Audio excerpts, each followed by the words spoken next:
ഇന്ന് നമ്മുടെ ഒരു ചേട്ടന്റെ മോന്റെ നൂലുകെട്ടാണ്. അപ്പോൾ എല്ലാവരും കൂടെ അങ്ങോട്ട് പോകാൻ വേണ്ടിയാണ് നിൽക്കുന്നത്. അങ്ങനെ നമുക്ക് പോകാനുള്ള വണ്ടി എത്തിയിട്ടുണ്ട്. വണ്ടിയിൽ കയറി, പക്ഷേ സീറ്റ് ഇല്ലാത്തതുകൊണ്ട് നമുക്ക് നിൽക്കേണ്ടി വന്നു. ഒരു ടാസ്ക് എന്ന് വെച്ചാൽ പാറശാല വരെ ഇങ്ങനെ നിൽക്കണം, അവിടെ വെച്ചാണ് പരിപാടി. അതുവരെ പോകാൻ കുറച്ച് ദൂരം ഉള്ളതുകൊണ്ട് ഓരോരുത്തരും ഓരോ മൂല ഇരുന്ന് ഉറങ്ങുകയാണ്. അങ്ങനെ നമ്മൾ പരിപാടി നടക്കുന്ന സ്ഥലത്ത് കറക്റ്റ് ആയിട്ട് എത്തിയിട്ടുണ്ട്. പാറശാലയുള്ള ഒരു മണ്ഡപത്തിൽ വെച്ചാണ് നൂലുകെട്ട്. വന്നപ്പോൾ തന്നെ അമ്മമാരെല്ലാരും കൂടെ ഫോട്ടോ എടുക്കാൻ വേണ്ടി നിരന്ന് നിൽക്കുകയാണ്. ഇതാണ് നമ്മുടെ വാവ. ഈ വാവയുടെ നൂലുകെട്ടാണെന്ന് എല്ലാരും എന്താ വന്നു പറഞ്ഞാൽ തന്നെ ഇവിടെ സേഫ് ആയിട്ട് സീറ്റ് പിടിച്ച് അങ്ങ് ഇരിക്കുകയാണ്. സാധനങ്ങൾ എടുത്തു വെക്കാനെന്ന് പറഞ്ഞ് വന്നതാണ്. ഇപ്പൊ വായു നോക്കിക്കൊണ്ട് നിൽക്കുന്നു. എന്താണെന്നൊന്നും അറിയത്തില്ല. കുഞ്ഞനിയത്തി ഇവിടെ കാര്യമായിട്ട് ഫോൺ നോക്കിക്കൊണ്ടിരിക്കുകയാണ്. എനിക്ക് വേറെ പണിയൊന്നും ഇല്ലാത്തതുകൊണ്ട് ഞാൻ ഇവിടെ അമ്മയുടെ അടുത്ത് കാര്യവും പറഞ്ഞുകൊണ്ടിരുന്നു. അങ്ങനെ ഇരുന്നപ്പോ ചടങ്ങ് തുടങ്ങാനുള്ള സമയമായി. ചടങ്ങും തുടങ്ങി, നൂലുകെട്ടും കഴിഞ്ഞു. അടുത്തിനി നമ്മുടെ കുഞ്ഞുവാവയ്ക്ക് ചേട്ടൻ പേരിട്ട് കൊടുക്കുകയാണ്. ആ പേരെന്താണെന്ന് നമുക്കൊന്ന് കേട്ടു നോക്കാം.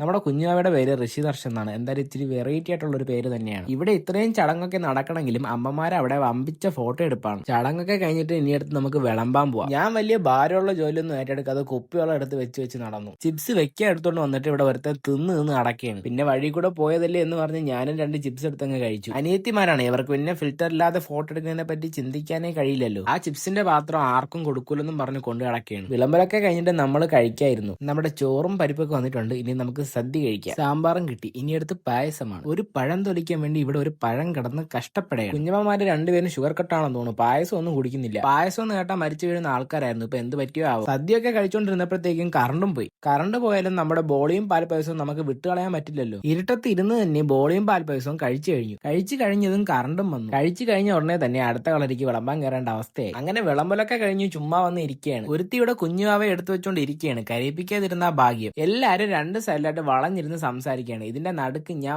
ഒരു പണിയില്ലാതെ ഇങ്ങനെ ഇരിക്കുന്നു. അവിടുത്തെ പരിപാടിയെല്ലാം കഴിഞ്ഞു. ഇനി നേരെ വീട്ടിലോട്ട് പോവുകയാണ്. വണ്ടിക്കകത്ത് കിടന്ന് പിള്ളേരും കുഞ്ഞമ്മമാരും ഒക്കെ വമ്പിച്ച ഡാൻസ് കളിയായിരുന്നു. അങ്ങനെ നമ്മൾ വീടിന്റെ അവിടെ എത്തിയിട്ടുണ്ട്. അപ്പൊ ഓക്കെ, ബൈ.